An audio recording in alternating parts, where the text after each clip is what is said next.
Welcome to the Closing Time podcast powered by Rocky Hill Accountants. I am Joe Aguirre. Some pretty big news, and this person sitting to my left, I'll talk about her in a second, is a big part of the news. I have switched brokerages after 8 years, I think it was 7 or 8 years with Sanam, who was great. And this is Brittany McCann, who along with Brittany Goyen, owns BB Realty. And we got a chance to work together for a while, and then you guys left, and then you started your own agency. Let's talk about BB Realty. Yeah, so happy to have you with us. We met at our previous brokerage, which was a smaller boutique brokerage. We learned a lot, just kind of grew fast and wasn't for us anymore. So we expanded, opened up our own brokerage, and now we're kind of just breaking our glass ceilings. We're people over paychecks, so we are not focused on the numbers. We know our numbers, but that's not what makes us. Well, right. I mean, at the end of the day, right? I mean, we're all getting a paycheck to do it. Right. It's a matter of, are you prioritizing your client's needs over your paycheck? Exactly. Which is obviously important. So what I mean, you and Brittany Goyen, who are awesome, by the way, when you guys decided, I mean, I think this was the plan for a while. You had to start your own brokerage and just kind of do your own thing, because you guys are excellent, great reputation in the industry. I've noticed pretty quickly, because you guys, I'm not saying you haven't been doing it that long. I've been doing it since 2005. Yeah. But you guys do very well known. I mean, as soon as people heard I was going to be, they're like, we know the Brittnys. That's awesome. Everybody knows the Brittnys. Well, we'd love to hear that. But no, to be honest with you, we never expected to open up our own brokerage. We would be super content with our first brokerage we were ever at, which was Keller Williams, and just paying into the system kind of thing and going about our merry way. But then when we tried to open our own team and expand, we just kept getting told no. So we were like, all right, we got to make a switch here. And then we went to New England Prestige, and it was just like being told to kind of, got to do this, got to do that, and this, and it just didn't work for us. We get business a total different way than I guess your average realtor does. So that just didn't work for us. And we actually struggled trying to fit into that mold. Brittany and I just looked at each other and are like, we're freaking miserable trying to be your typical agent, and we're not happy. So let's just create something that's about the people and community. And that's what we did, and naturally attracted really awesome people. Well, so funny you say that, because obviously my way of going about real estate and getting real estate clients is very different than most other people's, this being one of the tools that I use. Right. I often tell people, this podcast, and I know a lot of people listen to it, a lot of other agents and a lot of mortgage people, and I do appreciate that. The basis of this podcast really is for my clients and future clients. Right.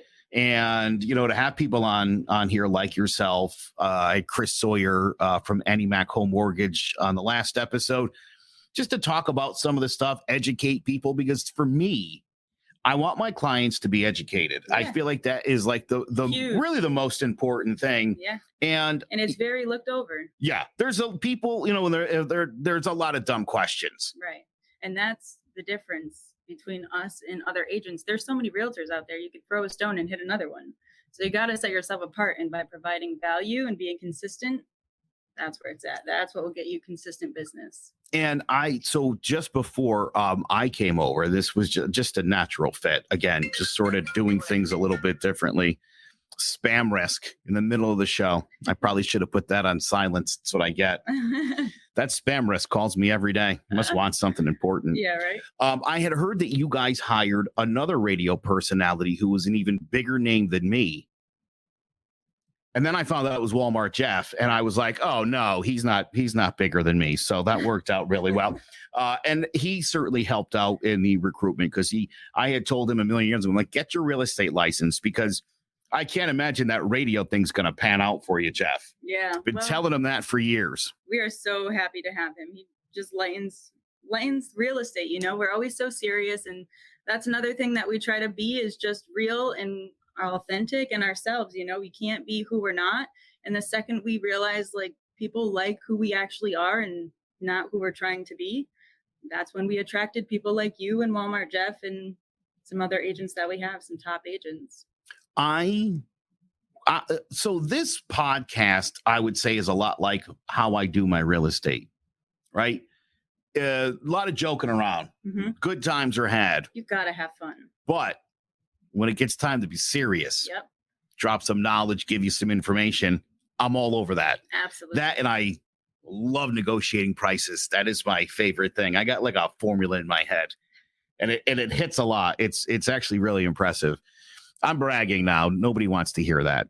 But it does really work. Now, there was some big news this week in real estate, and people should know about this, especially if you're thinking about buying a house or selling a house.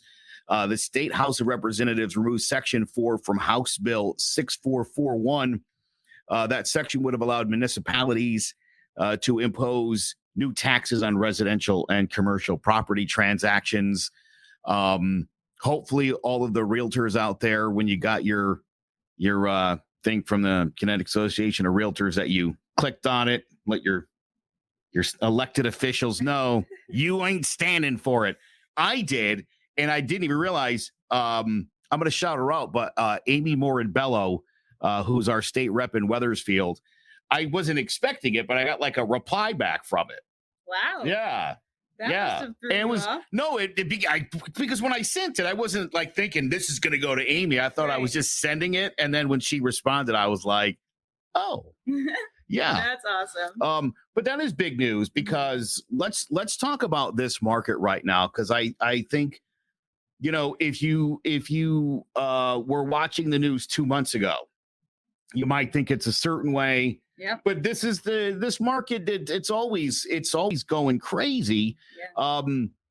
One of the biggest sellers markets in history. We just went through here in Connecticut. So right? Awesome. Crazy. Mm-hmm. The U.S. Postal Service, I know everybody was like, everybody in New York is just buying up Connecticut. Do you know there were 10,000, according to the U.S. Postal Service, 10,000 relocations to Connecticut from New York?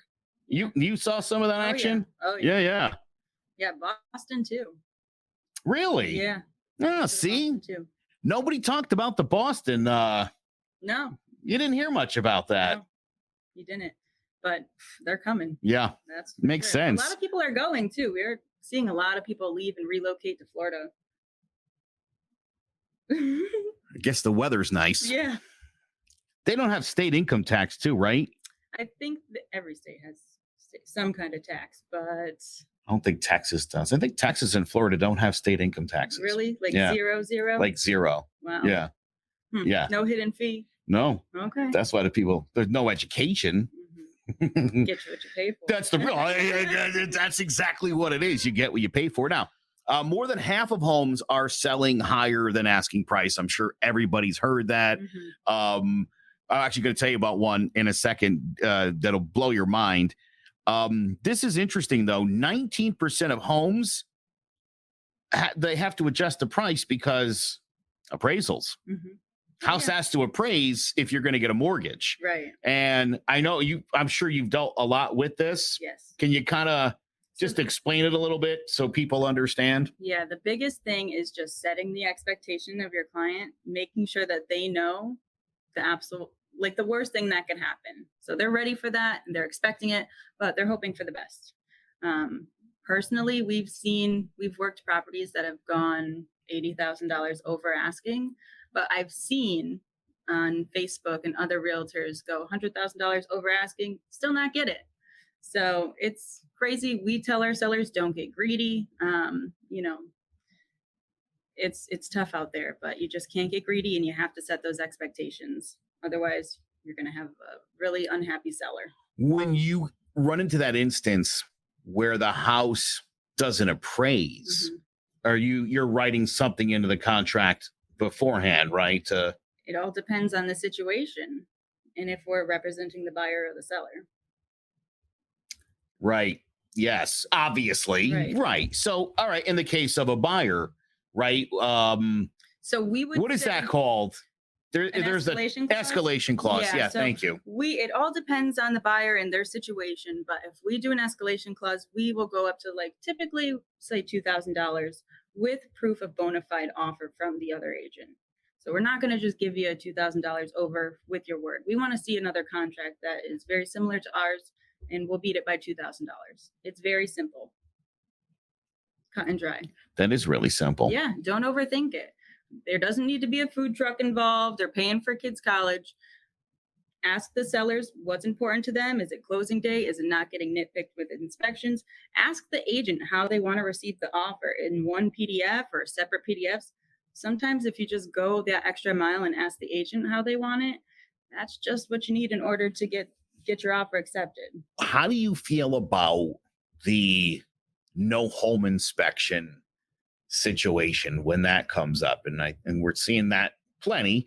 And obviously in a market like this, right, a home inspection is one of those things that generally leads to negotiation, right, lowering the price. And that's in this particular market, seller's market, hot market, things, multiple offers. Are you finding people are just saying, forget it? Because I don't think that's a good idea. You still should get a home inspection, even if it's just so you have a laundry list of stuff you're going to have to take care of forever. Always recommend a home inspection, even if the deal is as is, even on a new construction, because you just never know. And you want to know what you're buying before you buy. And that's why you have that inspection negotiation period to protect you in case you find something out that's just a deal breaker. Always have a home inspection. Even for investors, I tell them, you kind of want to know. I sold a home a couple years ago and it was owned by an electrician. Sometimes those are the worst. Had his very own truck in the driveway, and it said over 30 years experience. And so I bring my home inspector, and I love this guy. He's one of the best. He's going through the electrical panel. He looked at me and he went, "This is all wired wrong. This isn't ground. This is backwards. Like, bad job." And I said to him, I'm like, the guy that owns the house has been an electrician for over 30 years. And Bob turned to me and he went, "Not a good one." Wow. I think sometimes people mistake experience for someone that's good at something. Oh, yeah. And those don't necessarily correlate. No. Right? No, not at all. Yeah. I've met many experienced agents who don't know what they're doing. Yeah. And it's okay, because I get it. We can leverage a lot out in this business, transaction coordinating so much that you kind of forget what to do. But I just don't ever want to get there. Now, I did say, before we sort of move on to our next topic, I did say, there are agents that I know listen to this podcast, and we do appreciate that very much.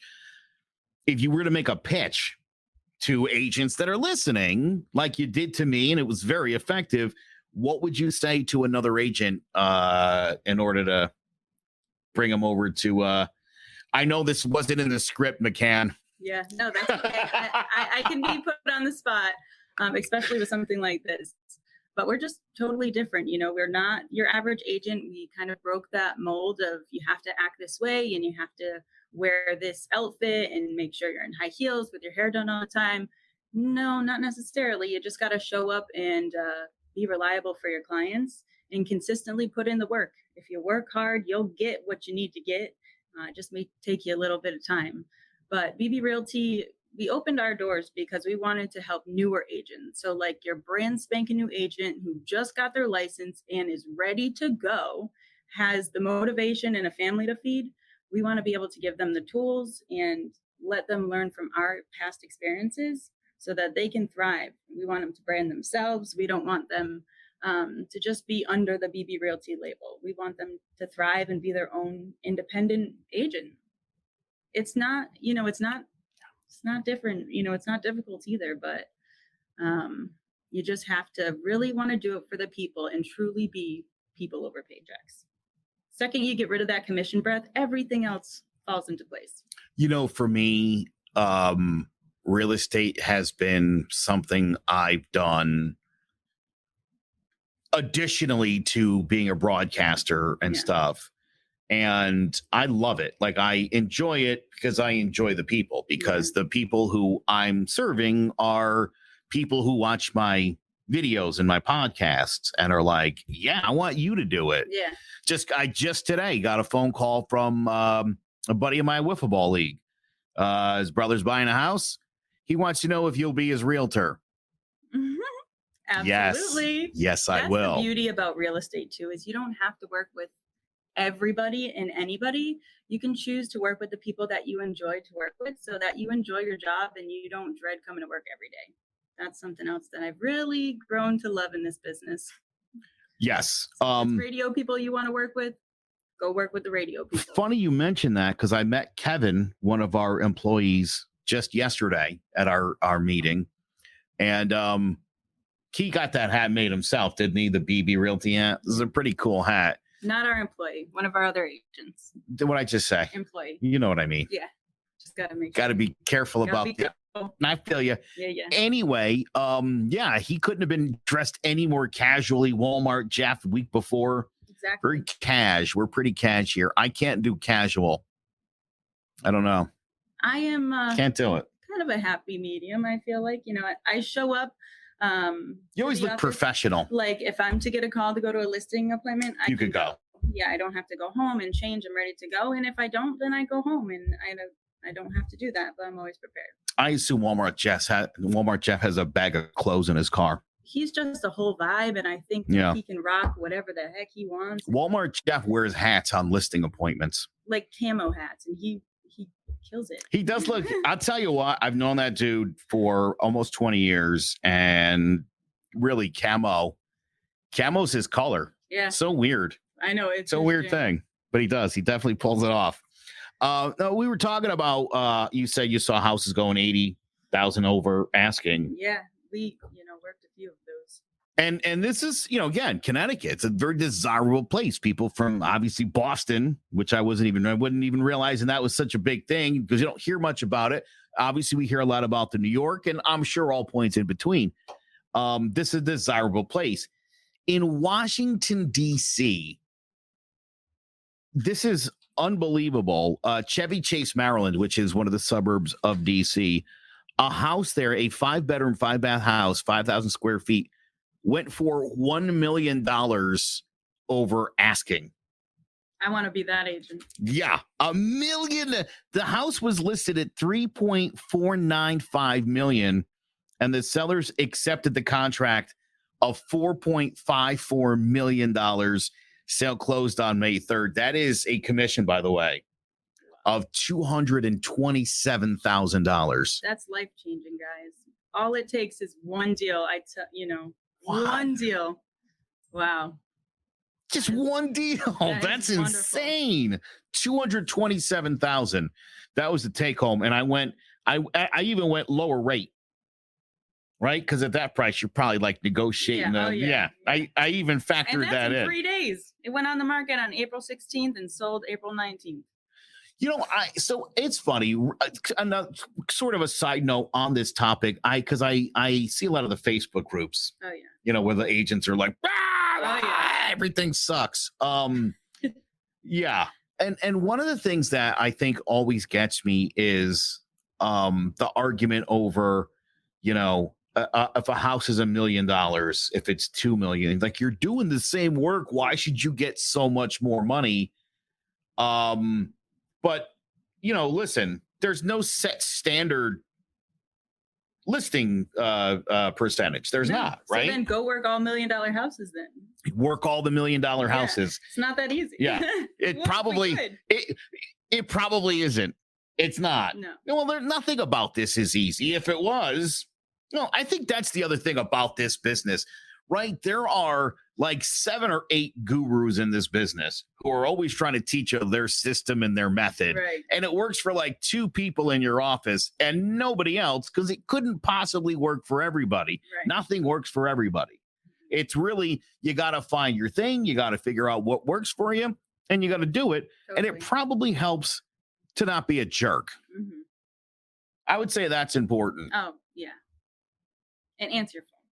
answer your phone. Answer your phone. I think that's easy to do. Oh, absolutely. I've always been the kind of person where, and I mean, I hate that when somebody calls you, you don't call them back. Again, sometimes you're going to call them back and be like, hey, I'm really sorry. I know you needed this information. I don't have it. Or, hey, I can't do that today. How about tomorrow? Absolutely. You just got to pick up the phone because, you know, I had a client several years ago, young lady who it was one of those where she needed to move out of the rental and into the house, and it was getting down to the wire. Oh, boy. And I was like, I'll call you as soon as I hear something. You'd be the first person I call. Every 30 minutes, she would call me. Wow. Did you hear anything yet? Nope. What did I say? As soon as they call and give me some info, yeah, first person who calls you. All right, call me as soon as you hear something. Yes, that's the plan. That's what I said I was going to do. Well, at least you're not scared to answer the phone, because that's a big thing. You know, a lot of new agents, they come into the business and their phone rings and they're like, oh my gosh, what do I say?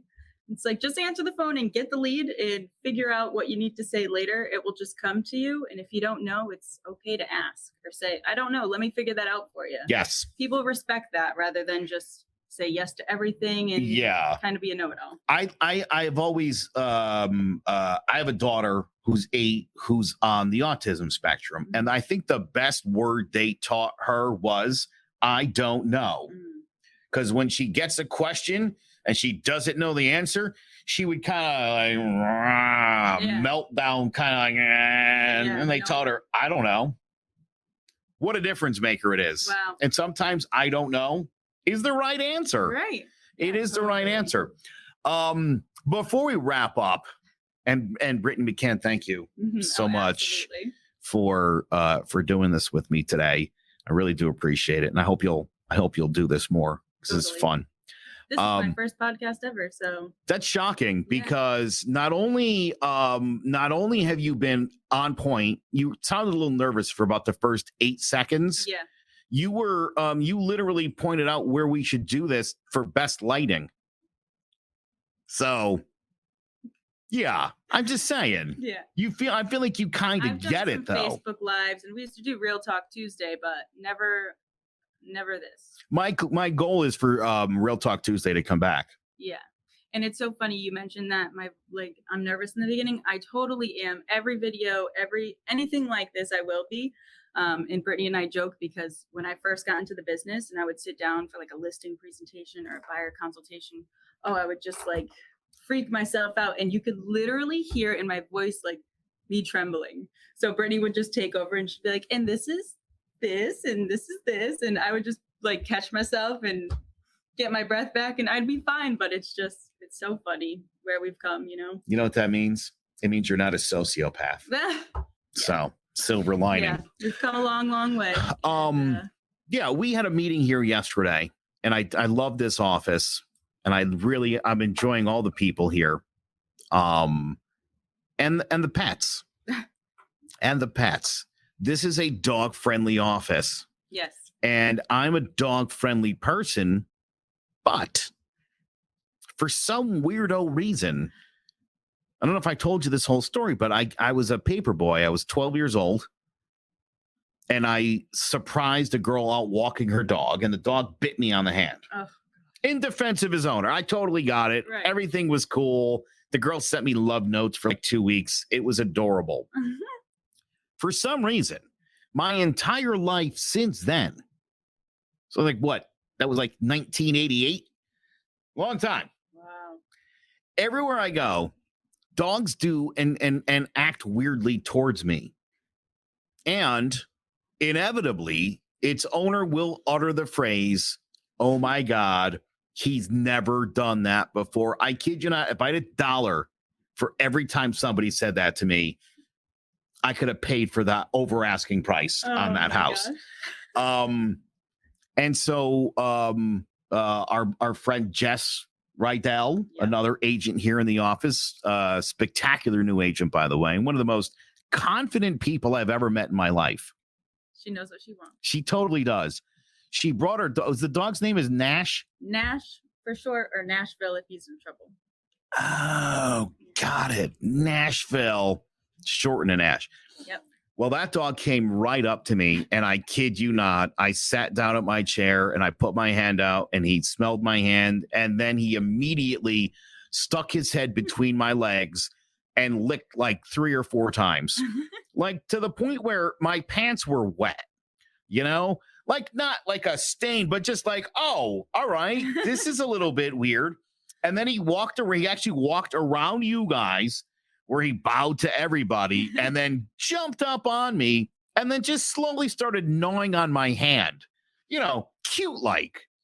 And I told Jess this story about dogs being weird, right? Was she about to say, I've never seen him do that before? Yeah, she caught herself. That's that confidence that I love.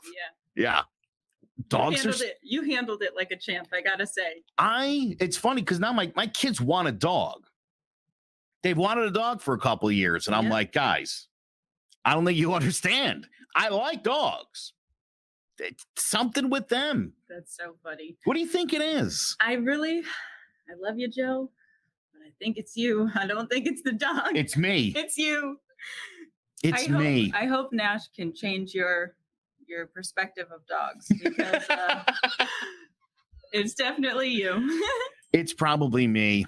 It's my favorite story ever. I went to a party and the guy had a pit bull, and you had to put the hand out, and the dog sniffed you. Get the okay. Yeah, and he checked me out. You're good. And I started walking towards the house. And as I went through the screen door, I turned around, and this pit bull was running top speed right at me. Oh my gosh. And I was like, what do I do? And before that screen door could close, he got in, he ran across, and there's like 10 people in the room, and he jumped up, and I sort of caught him with my, he's a pit bull. Yeah. But our heads collided. Oh my gosh. Yeah. And the guy. That's why you're so scared of them. The guy said, oh, never seen him do that before. Unbelievable. It must be me, though. It's okay. We're gonna get you used to dogs, and you'll be loving up on them in no time. I like that. Mm-hmm. That'll be fun. Yeah. All right. Well, that is going to do it for this week's episode of the Closing Time Podcast, powered by Rocky Hill Accountants. If you haven't filed your taxes, you missed the deadline by like 2 weeks. You're gonna want to get on that quick. Yes. Or if you're looking for bookkeeping, business consulting, Glenn Parchman and his wife Heidi, amazing accountants, amazing people. I wouldn't be here right now doing this if it wasn't for them. Make sure you check them out at rockyhillaccountants.com. You can also check out clovercrestmedia.com/closing time podcast for all of our previous episodes and all sorts of other real estate related tidbits. And while you're at Clovercrest Media, there are now over 40 different podcasts. Wow. An empire I'm building. Clovercrestmedia.com is the website. For my friend and broker, Brittany McCann, I am Joe Aguirre. Thank you so much for checking out this week's episode of the Closing Time Podcast, powered by Rocky Hill Accountants.